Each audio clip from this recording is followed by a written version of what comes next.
Olá, pessoal. Depois de um bom tempo sem trazer algum conteúdo aqui falando sobre música evangélica, como alguns sabem, eu de vez em quando eu trazia alguns vídeos contando história da música evangélica de décadas atrás. Mas hoje eu vim aqui fazer de uma forma um pouco diferente, porque é praticamente impossível a gente falar de música evangélica, falar da história da música evangélica, sem falar daquele que foi o principal veículo de comunicação, aquele veículo de comunicação que nos trazia as novidades da música evangélica décadas atrás. Eu falo das rádios, sim, das rádios evangélicas. Eu quero deixar bem claro aqui que eu não estou contando nenhuma história oficial da música, nenhuma história oficial das rádios, mas sim compartilhando algo que eu vivenciei na minha infância, que eu gosto de compartilhar com as pessoas. E eu cresci num ritmo assim, ouvindo rádio evangélico junto com a minha mãe. A minha mãe tinha o hábito de fazer os seus serviços domésticos sempre ouvindo rádio. E eu, desde criança, eu já passei dos 50 anos, tá? Não sou nenhum garoto, então eu tenho muita história para contar. Eu me lembro muito bem que a rádio que a gente ouvia era a Rádio Copacabana, que funcionava em AM. A Rádio Copacabana AM 680 kHz. E talvez vocês que são um pouco mais novos assim devem estar pensando, poxa, o que esse cara está falando? Que história que esse cara está contando? Não sei, não estou entendendo nada. Mas o pessoal mais antigo certamente há de se lembrar. E o principal programa, a principal programação que tinha na Rádio Copacabana na época, que revelou vários cantores, trouxe vários cantores, várias duplas, vários conjuntos, colocaram assim na mídia, era o programa Peça o Seu Hino Preferido, apresentado por Josias Menezes, que tinha a produção de Anésio Sarmento. Isso marcou época, trouxe muita gente para as mídias, trouxe muita gente, revelou muitos cantores na época. Enfim, era o principal programa na Rádio Copacabana. Mas sem contar outros programas que também passavam na Rádio Copacabana, eu me lembro do programa Dando a Bíblia à Pátria, A Voz das Assembleias de Deus, tinha também A Voz da Profecia, eram vários programas que tinha na Rádio Copacabana.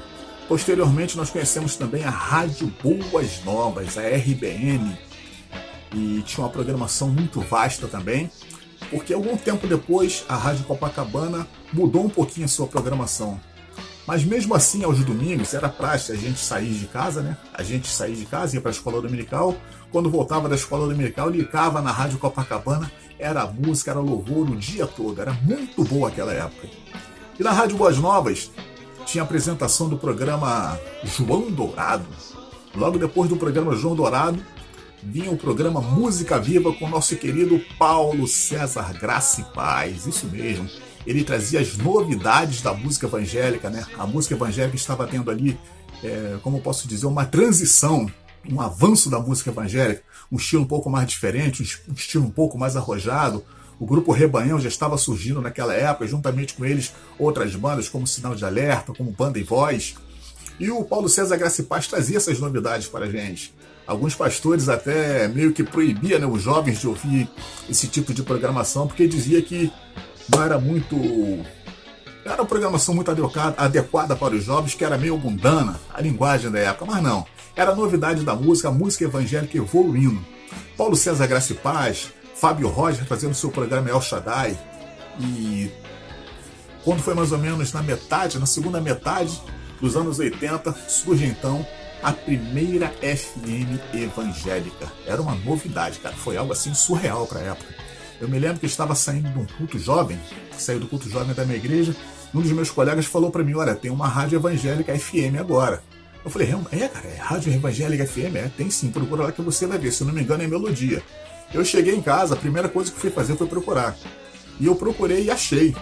E tava tocando uma música da banda Complexo J, Espaço Sideral. Eu falei, meu Deus do céu, cara, que coisa boa. E foi ali então que virou febre. Todo mundo agora só queria ouvir a rádio FM evangélica, entendeu? E quando foi no ano seguinte, essa rádio fez uma excelente programação, uma mega programação no ginásio do Maracanãzinho, premiando os melhores do ano, as 10 mais do ano. Foi algo assim encantador, maravilhoso, à frente do seu tempo. E um pouco tempo depois surgiu a segunda FM evangélica, a 93 FM, que também emplacou. Logo depois vieram mais rádios evangélicas, tá? E assim foi, é mais ou menos assim. Impossível a gente falar de música evangélica sem falar das rádios FMs e AMs evangélicas que nos traziam as novidades da música evangélica da nossa época, tá bom? E digo para vocês, não é nenhuma história oficial, é algo que eu vivenciei e estou compartilhando com vocês, tá? Para mim é um prazer muito grande. E dizendo também que um pouco tempo depois eu tive o privilégio, tá, de conhecer como era trabalhar em rádio. Eu trabalhei em algumas rádios, tá, de pequeno porte, mas trabalhei, tive esse privilégio e vi como era o funcionamento. Gente, realmente é algo assim maravilhoso, algo encantador. Tá bom? Um grande abraço para vocês, fica aí um pouquinho da história da música, um pouquinho da história das rádios e fiquem todos na paz do nosso Deus. Um grande abraço.